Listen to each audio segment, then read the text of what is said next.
Just let one more person in. I'll keep doing that as we go.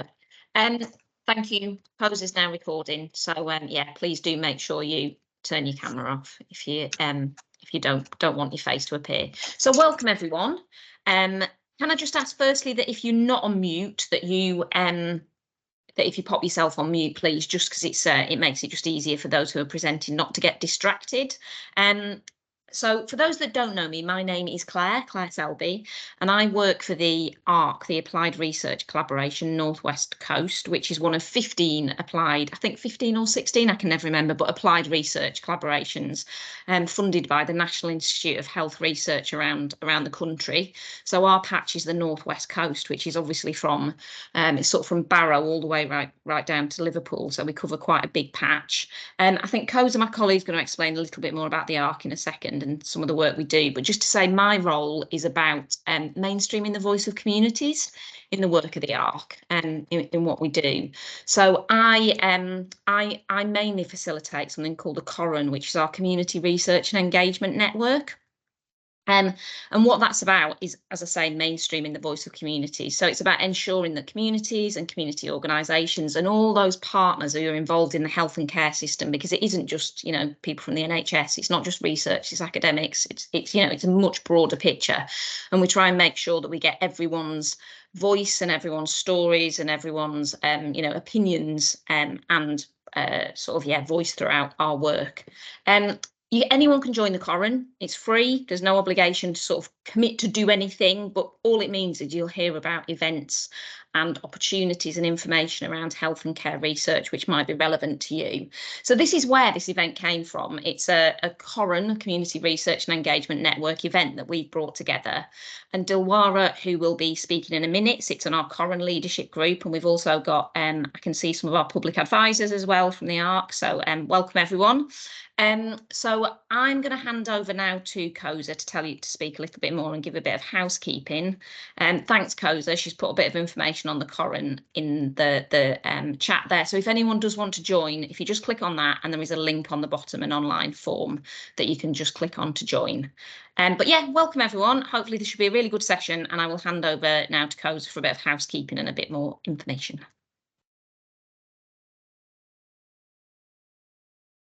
Sorry, didn't realise I was still on mute. Thanks, Claire. So I'm one of the researchers that works in the equitable place-based health and care theme, and sometimes we're referred to as the EPIC. Our work is focused on place-based approaches to addressing health inequalities and also looking at how local systems can be supported to be more responsive to the needs of local communities.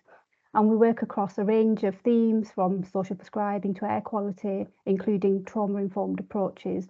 And in particular, we've been looking at evaluating how these trauma-informed approaches are being implemented and perceived by those involved, which you'll hear more about shortly. Just a little bit about ARC for those people that may not be familiar.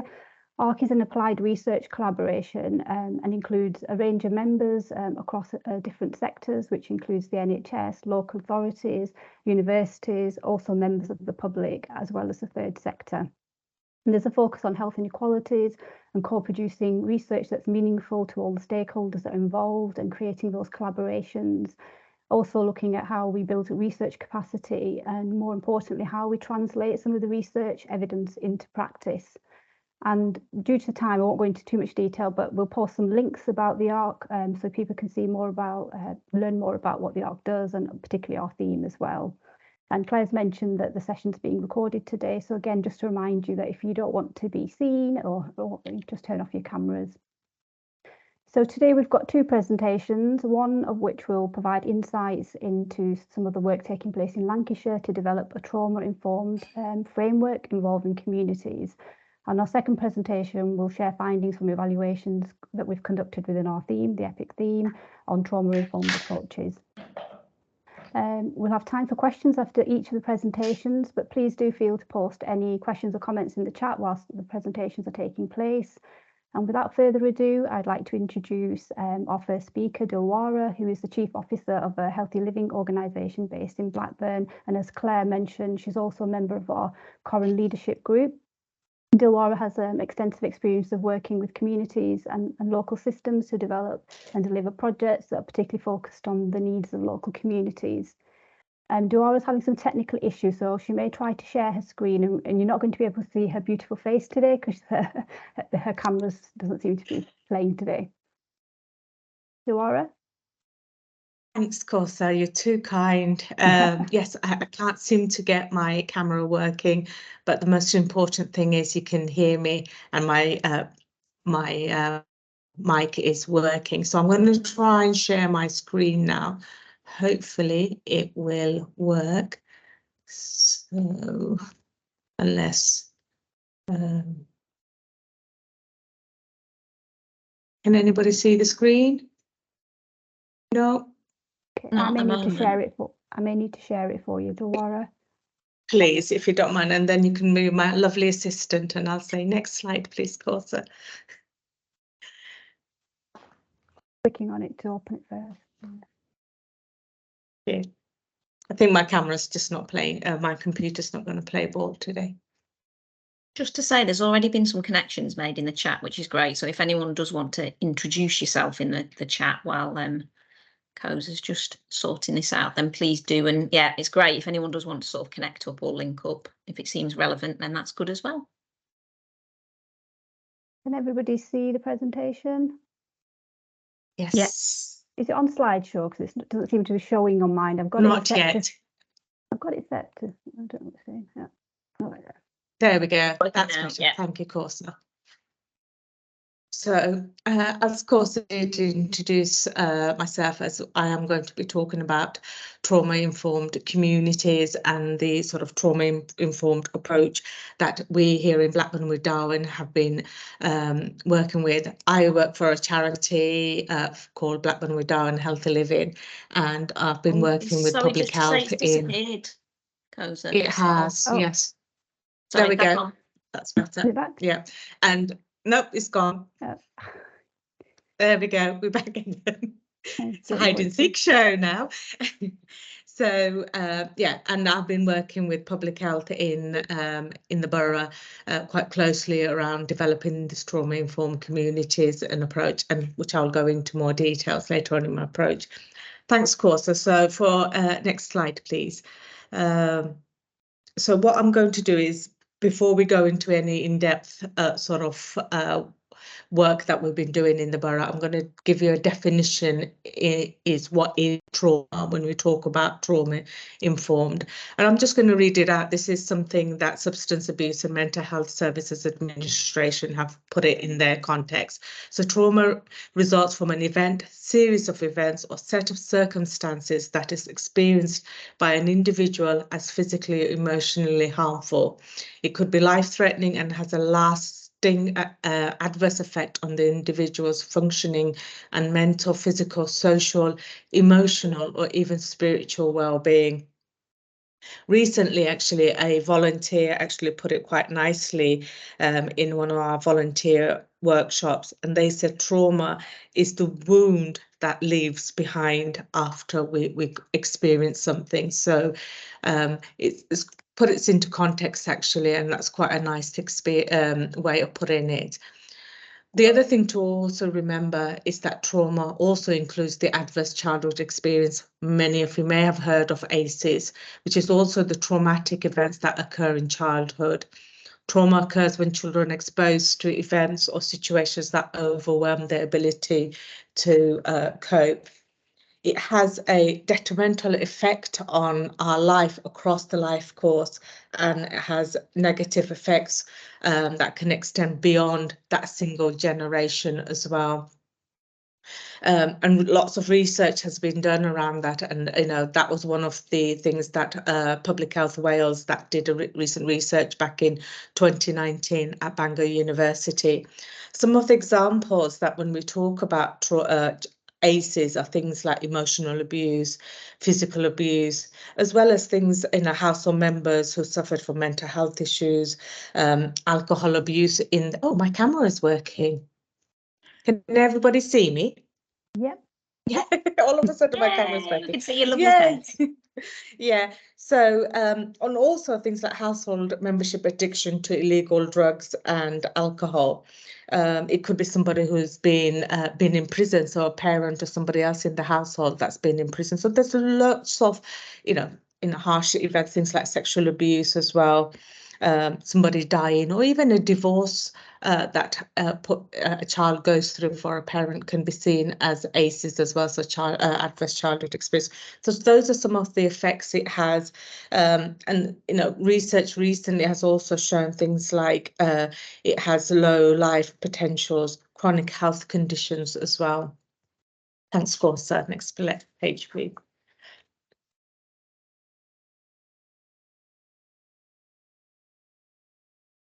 Corsa. Thank you. No, you've jumped a page. Have I jumped? Sorry, I thought I'd jumped and hadn't jumped far enough. So the whole point of this presentation is that to talk about the trauma-informed approach or the practice that we've been trying to achieve here in the borough. So the trauma-informed approach and practice means is just recognising how common traumatic stresses and the potential impact that it can have, and to avoid that re-traumatising people when they're interacting with you or your service. Trauma-informed approach is not all about counselling or the chronic pain intervention, but it's to minimise the potential harm and re-traumatising to enhance safety, control and resilience for all clients involved in our system or in our programme. These approaches can benefit everyone, whether you're experiencing trauma in your life or a history known in a service practice.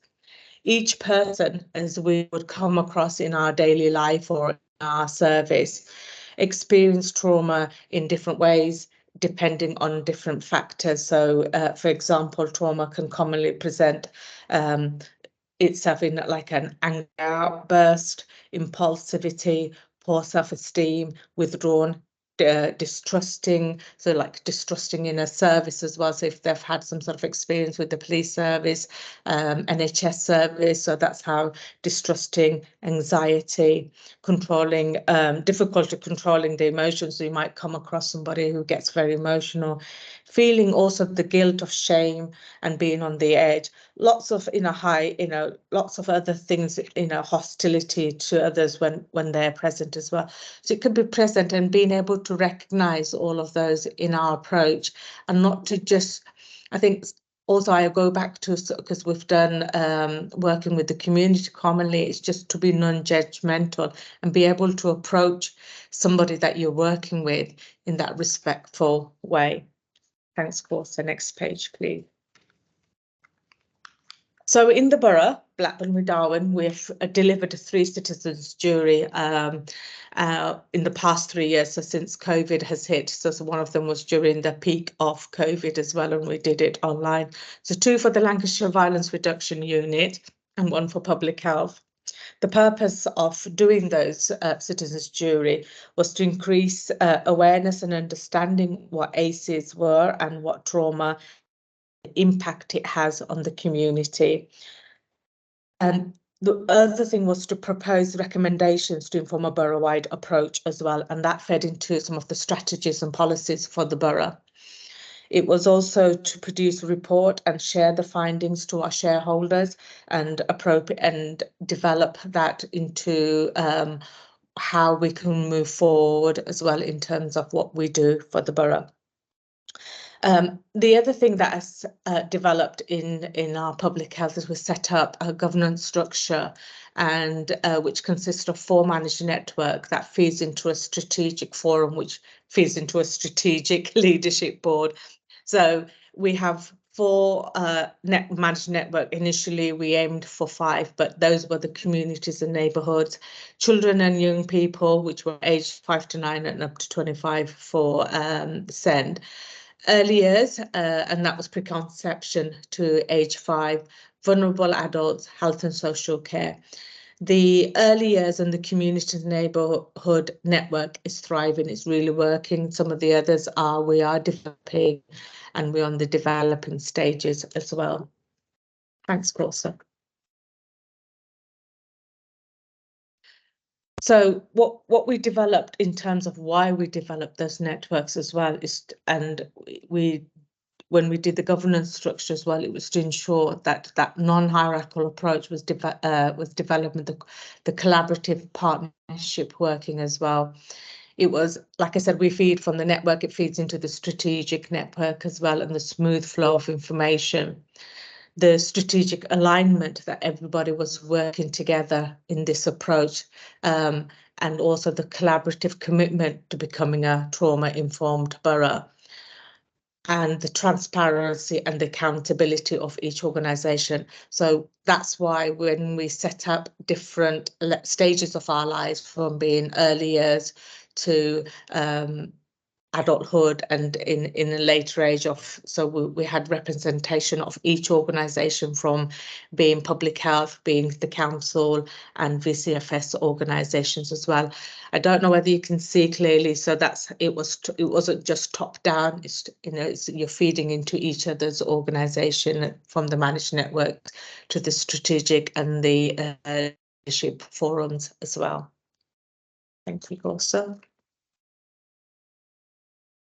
So the most important thing to remember is, when you're becoming a trauma-informed organisation or a borough, is that we're all on a different journey, and we're in a different place on that journey as well.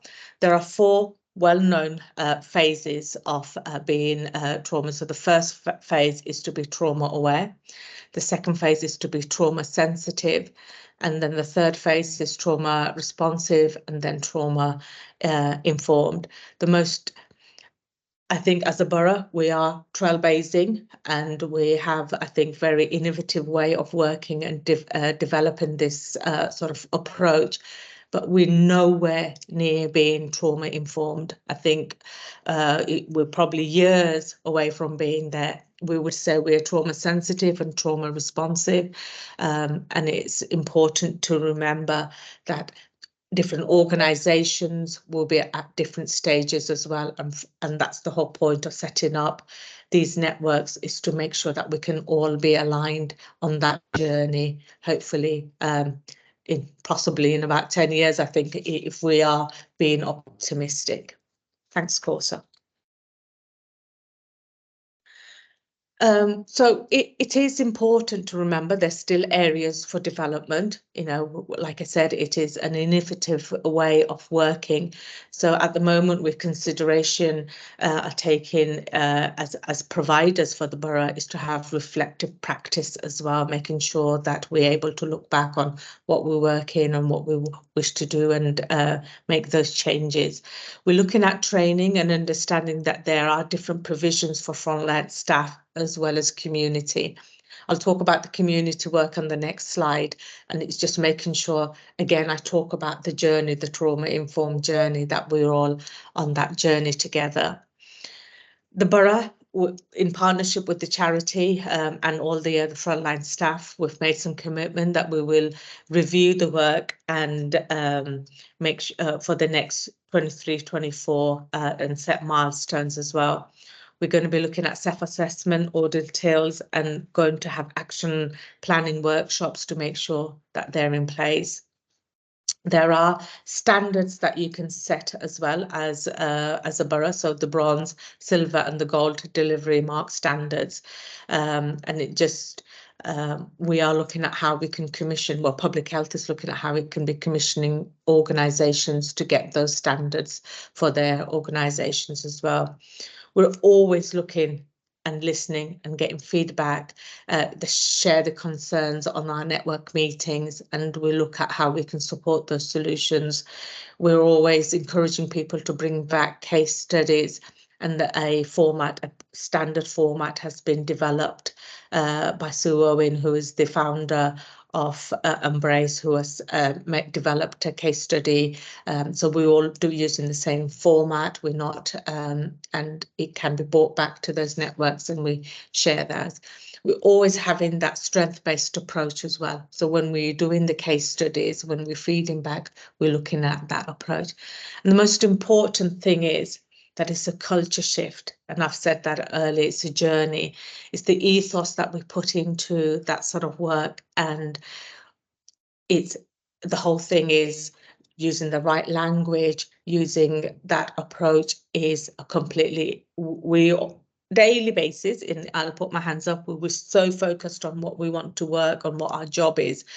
We don't want it to think, and what we're trying to develop is that it should be a way of life. It should be the way we work. It shouldn't be, oh, it's another thing. Oh, they're asking us to do something else. We don't want that approach. So that's what that culture shift we want. It's not something new. It's just the way we've got it, embedded in our daily way of working, from being the police service, ambulance service, teachers, and that's the most important thing. Thanks, Corsa. So external funding, so Healthy Living, as I said, as a charity, we've had some external funding, and we've had funding from the lottery to develop some champions from the community. And this takes us back to that journey. It's no use having frontline staff being on this journey if, as I understood it, that if we don't have the community on that journey with us, they have to be sensitive as well in terms of what our community is. So what we're doing at the moment is co-producing the workshop materials and co-producing the workshops with them, and with support from a consultant from Embrace Sue. And the champions will deliver these workshops in the community to their peers and beyond, hopefully, the life of the project as well. So this has been funded for a year. And also what we want to do is, once these champions are very confident and happy that they will get a seat onto the managed networks and help develop the trauma-informed framework as well. So the role of the champions is to openly talk about trauma and understand why people act and behave in the way that they do. Those are their terms that they have come up with. This is what they want to do. They want to understand. They want to be able to reframe conversations, the language, and be more supportive and positive manner. The workshop is to have a ripple effect and to increase the awareness of how trauma can affect individuals, families, communities as well. And the trauma impact relationship to create then a stronger, more resilient and connected community. So affect it can, but if we understand why some people may behave a certain way, even if it's just the household, why their partner, where their children maybe, and there's our generation and there'll be our younger generation. If we can implement some of this trauma-informed approach and work to our early years, some of that difference could be seen in 10, 15, 20 years' time as well. Thank you, Corsa. Next slide, please. So our aspiration, not just as a borough, I'm going to say in terms of Healthy Living and the borough, and it's important that it's an evolving, innovative work. And we appreciate that trauma-informed takes time, especially at the point of contact as well for different organisations. That it has to be community embedded in the journey, and we've recognised that, and we managed to get that external funding to join that network meetings, to understand that all the work that we do is not just staff, is from that community lens, and we take that on board as well. It's not just going to be a tokenistic person that sits on that network, because I'm hoping that I will support them continuous, having that third sector person on those panels and being able to support them. Work with wider partners to ensure wraparound support is accessible in timely fashion. Again, loads of people have said to me, you could be opening a can of worms. Is there enough support? But we're not going there to make things worse for people. We're hoping that we make things easier for people to work with the community and the community to work with organisations. GDPR to be put in place to ensure that we can share information a bit more seamlessly without people to retell their story. And that approach has worked well with another sort of program that we're delivering in our borough, and it's working really well. So we're taking some sort of ideas of how that can be implemented in that trauma-informed approach as well. And we all talk about sustainability everywhere. Any funder that you put in, you go to a meeting, everybody will ask me, well, what's your sustainability approach? What have you got in? And it always comes down to money, funding. And at the end of the day, it's investment in the people, investment in our community. And yes, it all comes down to that. And again, personnel change. It can have an effect on an organisation can come on this journey with us, and the person who's leading on that work can change. Public health, you know, our commissioners can change, and then it doesn't take priority. You know, from my organisational point of view, I can move on, and I'm very, very passionate about this work. But if I go, the next person who takes my role may not, so it might take a sidestep. So it's just one of those things that if we can drive it hard enough and get it on everyone's agenda and their way of working, embed it in our daily life, it can really make that difference. So on lastly, I'm just going to leave the strapline that the champions have come up with, coming from the community to the community, through their lens of how they understand the community, their people that they work and live with on a daily basis. Thanks, Chris. I think that's me done. Thank you, Laura. Thank you. I can't see any comments posted in the chat, unless I've missed any, Claire, but there's an opportunity to have a bit of a discussion now. If people would like to raise their hand, use the raise hand function. I can see Neil's got his hand up. Okay. Thanks, Laura. Thanks, Koja. Brilliant presentation. So valuable. I've been working towards being trauma-informed for about 4 or 5 years now. And I'd say I'm still at the beginning, probably in the first section, if I was optimistic, moving towards the second section. And that's 5 years after being qualified as a trauma-informed, well, hopefully trauma-informed family coach in recovery and substance abuse. What I meant to ask you is, your commission provider, Dilwara, will they be also showing the community and other practitioners about grounding techniques? And I'm talking more about in the actual sessions for the community pilots, in a way, as in like the 5, 4, 3, 2, 1 method and so on, and going really, really deep into the triggers and, you know, how many there are, because there's as many triggers as there are kind of things in the world. Anything can be a trigger for someone who's been, you know, in deep trauma. So, but brilliant, best of luck, and I'd love to support this in any way possible. Thanks, Darwen. Thank you, Neil. Thank you for your support. I think I read just a small list of what can trigger, and the most important thing to think about is that when we do come across individuals or residents, beneficiaries, we all call our community different terms, is that we don't re-traumatize someone, and it's the language that we use.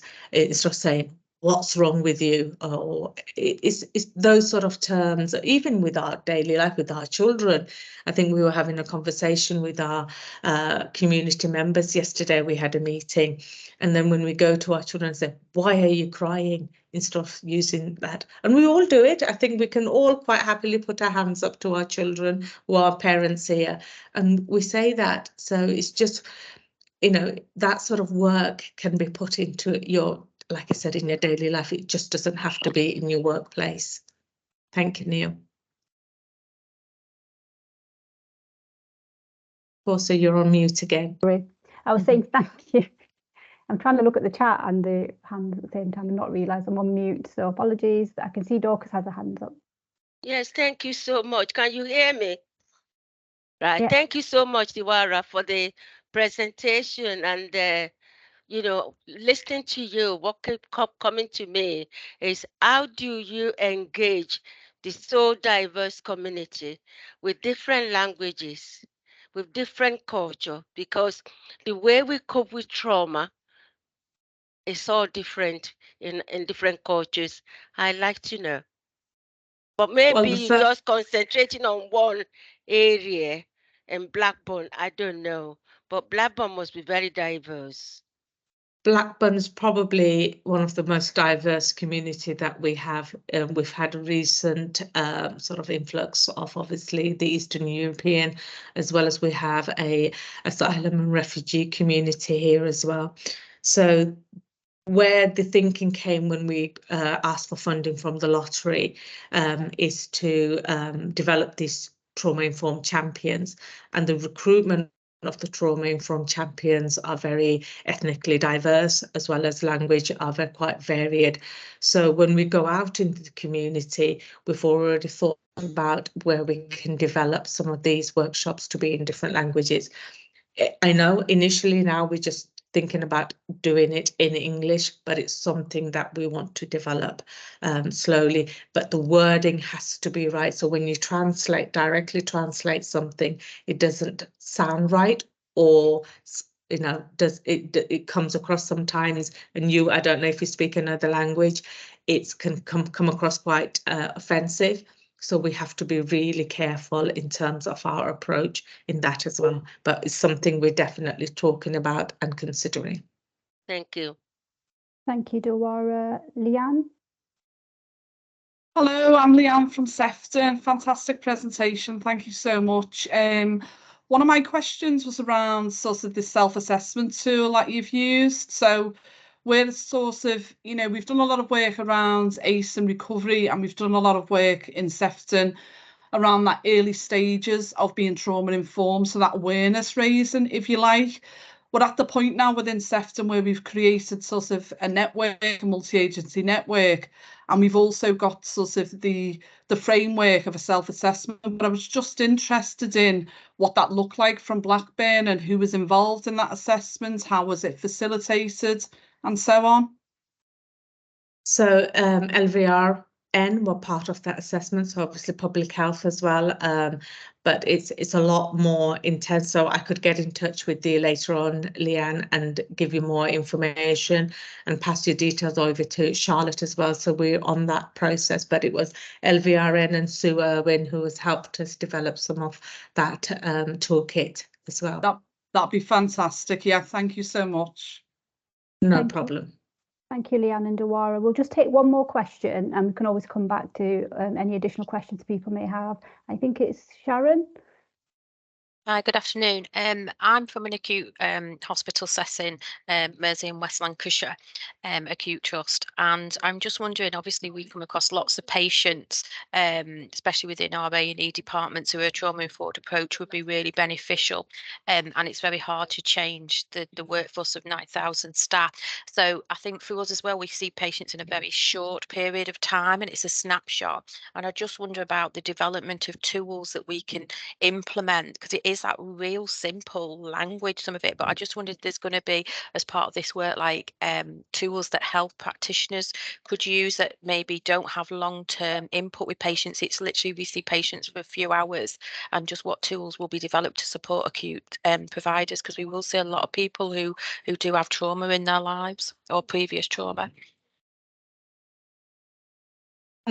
Oh, definitely, like I said, ours is a very innovative sort of approach where a year or so, well, Blackburn did the first ACEs research almost 10 years ago. So this is going back 10 years, and we did a lot of the ACEs work, and then COVID hit. So things for about 3 years became a bit stagnant, and then we picked up the work again through the citizens jury, because it felt that we were ready to put strategies and things in place and policies to make those changes in our system.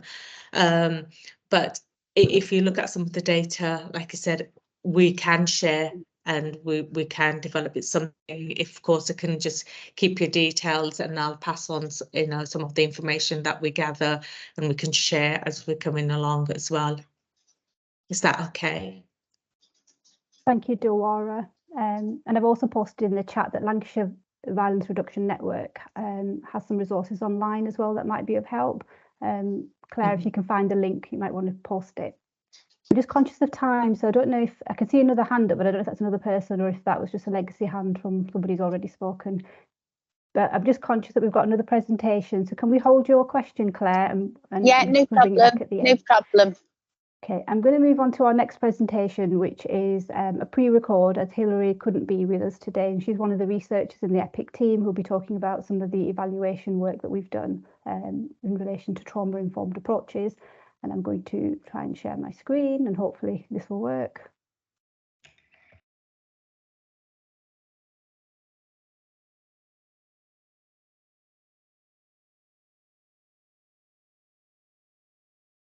Sorry, it's just started playing from the beginning. Stop.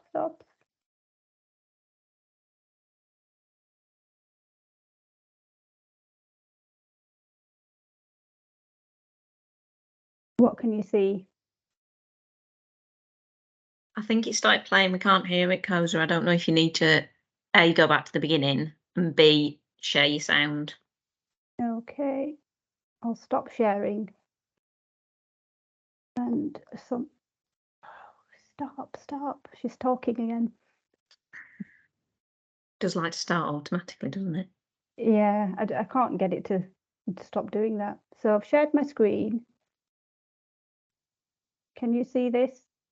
Yeah. We can see it, can't hear anything yet. But you can't hear anything. Yet. Hi everyone, my name We is can now. Hannah Stewart and I work in the equitable place-based health and care team based at Lancaster University. I'm very sorry that I can't be with you today and I hope this pre-record will do. Today I'll be sharing with you some of the actions that our team has collected as a result of our evaluation work with the Lancashire Violence Reduction Network on their trauma-informed activities. The Lancashire Violence Reduction Network is one of 18 violence reduction units that have been funded by the Home Office to tackle the root causes of violent crime. And to do this, they're taking a public health or whole systems approach. There are lots of different strands and partners involved in this work, and you can find more information on the activities being supported by the LVRN at these websites. However, the focus of the presentation today is to consider some of the work that's already been done to raise awareness of trauma-informed practice in communities. One of the ambitions of the LVRN is to embed trauma-informed practice in culture across Lancashire, and the hope is that Lancashire may become a trauma-informed county. And broadly, this will mean that our beliefs, our values, our ways of living with one another, and the language that we use will reflect trauma-informed values. So today I'll be sharing with you some of the findings from one of two evaluations we conducted last year, and that's the Trauma-Informed Communities Evaluation. Trauma-informed community development is premised on the belief that the value of trauma-informed practice that's being delivered in services will be enhanced if the communities receiving the services are also trauma-aware. And so our evaluation looked to explore how those that were living and working in the early adopter communities understood trauma and trauma-informed approaches and how this shaped their practice. And so in each of these early adopter communities, there were different groups working to raise awareness of trauma and trauma-informed ways of working. In total, we spoke to 36 participants from across these four communities, and they were from a range of services and backgrounds, including youth work, education, health, the VCFSC sector, and citizens' duties and strategic working groups. And although I don't have time to go into great detail about the evaluations today, you can find more information on both of the evaluations in our research bites that are at this website here. So to recap the definition of trauma that's widely used in much of the trauma-informed literatures and spaces, trauma results from events that are experienced by the individual as physically or emotionally harmful and that have lasting effects on a person's functioning and well-being. And this inclusive definition recognises that what is traumatic for one person may not necessarily be traumatic for everyone, and so that we recognise and understand that trauma is highly subjective. And so bearing in mind that trauma can have a lasting impact on someone's functioning and well-being begins to highlight that experiences of trauma negatively impact our health, our behaviours, our life trajectories, and potentially our interactions with services. And so that means that services which aren't trauma-informed may be presenting barriers to access for those that are living with legacies of trauma.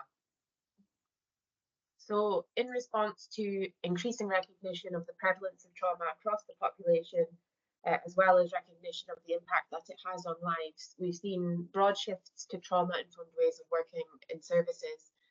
And although there isn't a strict definition or a set of rules or a formula for trauma-informed approaches, which is also one of the difficulties we face when evaluating or measuring their impacts, very broadly, being trauma-informed is about recognising just how common trauma is, how it might present in someone's behaviours and the challenges it might present when accessing a service, and aiming to create environments, relationships and practice which promote feelings of safety and which prevent re-traumatisation. And so when we spoke to communities to find out their understandings of trauma and trauma-informed approaches, they told us that there was a lot of value in working in trauma-informed ways. They said that learning to look through a trauma lens enabled them to see behaviour that might previously have been dismissed as hostile or aggressive or challenging as a potential indicator that that person had experienced trauma. And this was seen to facilitate non-judgmental, compassionate and empathetic responses and encouraged a holistic way of responding to a person's needs, as well as facilitating person-centred ways of working with clients. As you can see in some of these quotes from our participants, this youth service professional said that previously the police had focused on the negativity of antisocial behaviour without fully understanding the wider context and the potential trauma experiences that lay behind that behaviour, and that they had seen differences in police practice as a result of them undergoing this trauma-informed training. And this trauma-informed champion reflected on their own previous dealings as a police officer, saying that the trauma-informed approach had given them a deeper understanding of why the person they were responding to was behaving in that way. And this last quote is from a teacher who told us that the trauma-informed approach had helped her to keep in her mind that families were living in potentially traumatic environments, and this helped her to manage some of the challenging behaviour that she had to respond to. And so, although the participants we spoke with were broadly very positive about trauma-informed approaches, they also told us that staff needed more supervision and support, and recognised that because trauma-informed ways of working were still quite new, they were a little bit unfamiliar, and so they needed frequent reinforcement. But that staff that were working in trauma-informed ways were also at risk of secondary or vicarious traumatisation or burnout. Participants also raised that there were not enough trauma-specific mental health services to respond to mental health needs, and they raised that when we are raising awareness of trauma, it's problematic if there isn't the capacity to then respond to this. They also told us that mental and emotional well-being was shaped by broader questions of intersectionality, for example, disability and race, and that structural disadvantage and socioeconomic position were also important, and they highlighted issues of unemployment and food insecurity. And they also told us that the language of trauma wasn't quite right for their community or experiences, and this included the need to recognise that trauma is an issue that affects people across the life course, but that often the focus is on adverse childhood experiences. However, in the absence of an alternative language, a lot of them would continue to use the language of trauma and trauma-informed approaches. And so to share some quotes from our participants, quite often we came across examples where participants were describing socioeconomic disadvantage as trauma or as traumatic in nature. So we had school staff talking about many children coming to school without a breakfast as trauma, as well as other members of school staff telling us about families not being able to afford a pair of shoes as traumatic. We also had teachers tell us about families who were trapped in poor accommodation because they couldn't afford to move as trauma. And so the harm of socioeconomic disadvantage was quite stark, and as one participant told us, it's all those traumas of going from having an income to being made redundant with no income. And then we've come out of the pandemic and come out the other side with everything else that's going on in the news about the rising cost of food and petrol and everything. And so this challenge of finding a language that was right for the community, which acknowledged the harm of socioeconomic disadvantage and how this was intertwined with experiences of mental health, was quite clearly articulated by one participant. As they told us, I think the language has to be right. There is very little to have pride in areas where there is such severe deprivation. We're talking about one of the most deprived wards in England. We're talking about the fact that unemployment is rife, that disability is rife. They have to be able to cling on to something. As soon as you turn around and say, well, you've suffered this, it's like, well, I don't want to admit to that, because dealing with all the emotions that come with it, it's really difficult. The support networks that would normally deal with these things aren't always there. This participant went on to tell us that to really understand the challenges that were facing the young people in their community, you needed an understanding of the socioeconomic barriers to their flourishing. And similarly, we had a community professional tell us that they didn't think the vision and the ambition of trauma-informed approaches could be realised in environments where basic services had been cut and people's most basic of needs weren't being met. And so, listening to our participants talk about the difficulties that communities faced in terms of socioeconomic disadvantage and how the language of trauma didn't quite fit, we've started to explore what other conceptual languages might have to offer. So how do we think about trauma from a community or a place-based perspective that takes account of the wider environment and the economic, the cultural, the social and the political conditions that produce or contribute to or make people more vulnerable to trauma? As we've seen in the definition of trauma itself, trauma is something that's experienced by the individual as harmful.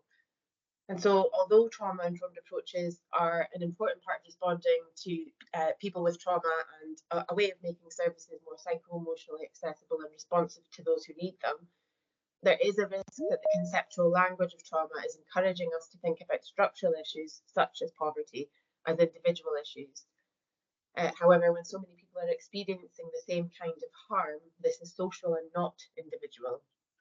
And so we've been looking for a way of talking about these issues that complements the trauma-informed approach, but which casts our gaze outwards onto the wider context and which gives us a conceptual language that identifies the systems and the structures that produce harm and shape our vulnerability to trauma. And so perhaps the social harm lens offers a way of naming that socio-political, the issues that compromise human flourishing, such as cuts to services or education or a meagre welfare state. And perhaps the language of social harm is a more appropriate way of talking about the injury or the harm of socioeconomic disadvantage that communities face. And this is something we're looking to explore in more detail in a forthcoming paper. So please watch this space. Thank you for listening. And again, I'm sorry that I couldn't be there today. I wanted to include a few recommended readings as well as a podcast and a blog for anyone that's interested in exploring the social harm perspective further. And I hope these can be shared in the chat. If anybody would like to contact me about trauma-informed approaches or the work that we've done with the LVRN, please feel free to get in touch with me on email or on Twitter. Thank you. So that was Hilary's presentation, giving us more of an insight into some of the considerations that we found in the evaluations that were undertaken.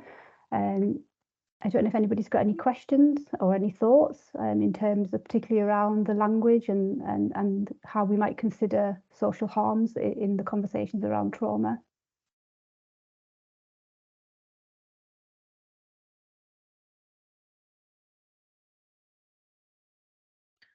We've had a few comments in the chat about, I think they're more sort of comments rather than questions. I think Steph's put one about community navigators dealing with traumatised members of the community at grassroots level.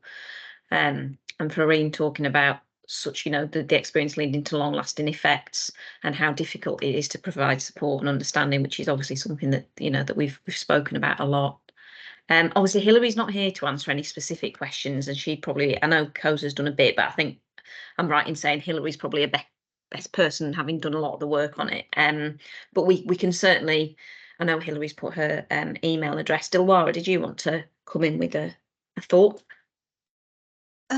Just a thought, really. I think I forgot to mention it, is when you talk about trauma informed with the community, when the penny drops for the community members, I've had many community members just sit back and say, gosh, it all makes sense now.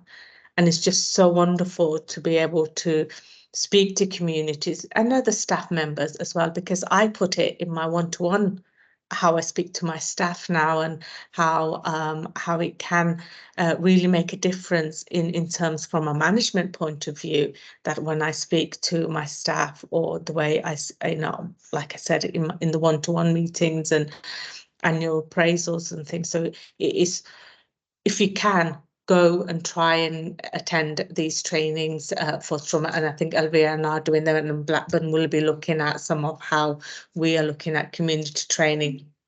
So also important to understand that what's for the community may not work with frontline staff. So that's why we're looking at 2 elements of training to be developed as well.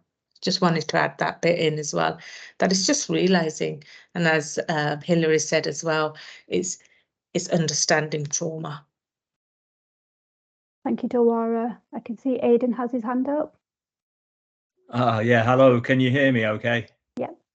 I think something's weird has happened to my camera, so never mind that. You've got some sort of logo. Yeah, it's you. Oh, there we go. It was you on camera. Don't worry. Yeah, so I'm from Collective Encounters Fifth Socially Change. I know some people have come across us before, and we work around issues of trauma-informed practice for facilitators, obviously working perhaps in the area of workshops for art, creative workshops in the broadest sense, but also we find that a lot of people come from other spheres, and there's often quite a lot of interesting sharing that goes on there. And I was very struck by both the presentations were excellent, and it's really interesting to hear about these things that are taking place. But one thing that struck me was, I wonder if we need more recognition.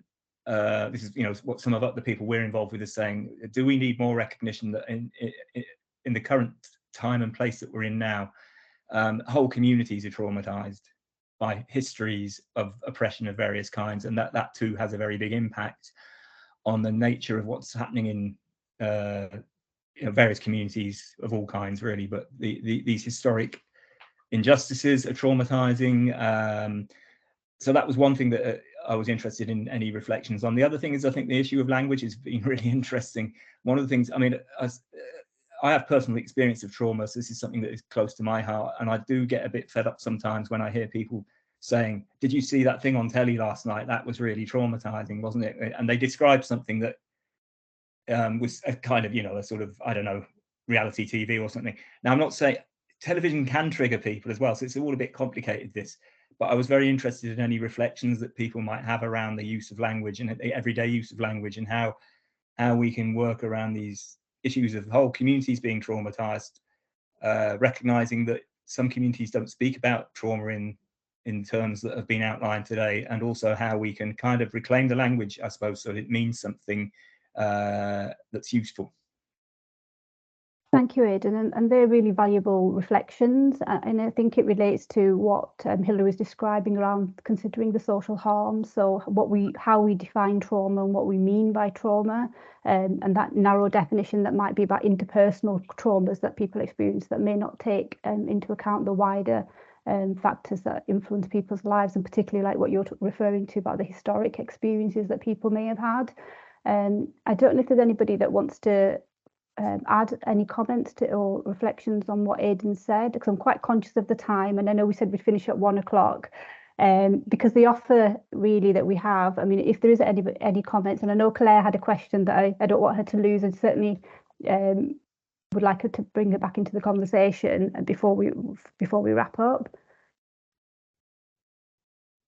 I may just add to Aidan's comment in terms of, as a generation, we've gone through trauma with COVID, and we will all experience COVID from a different lens, if I mean, from people may have lost, or what we even saw in TV, you know, the hospital scenes, the ambulance scenes. So again, that may have triggered people in different ways as well. So we you know, to be able to, again, we all get traumatized in a different way, but COVID as a whole has been one of those things that we've all experienced, and I don't think anybody will go through that for a long time, but that's something to consider as well. Thank you. Claire, are you still here and still have your question? I know some people had to leave, maybe. Oh, right, so she may have left. May have left. So, Sorry, Koza. All I said, and I have put this in the chat as well, is if anyone does have any, I am going to be sharing, I've obviously got everyone's email from when you registered, so I can share this recording, the slides from Dilwar and Hilary, and also any of the resources and links that we've popped in the chat. So don't worry if you haven't had a chance to scribble them down and things.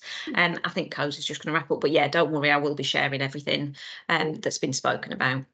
Thanks, Claire. So just really to add that if we want to, if people are interested in particularly continuing some of these conversations, that we could do this as provide a place through the COREN if there's particular interest. Now that could be interesting, how trauma-informed approaches are delivered in practice and learning and sharing knowledge and like the insights that Dilwar has provided, for example, or it could be about research priorities and further research that might help, or even if you're delivering trauma-informed approaches, thinking about the best ways to evaluate and demonstrate impact.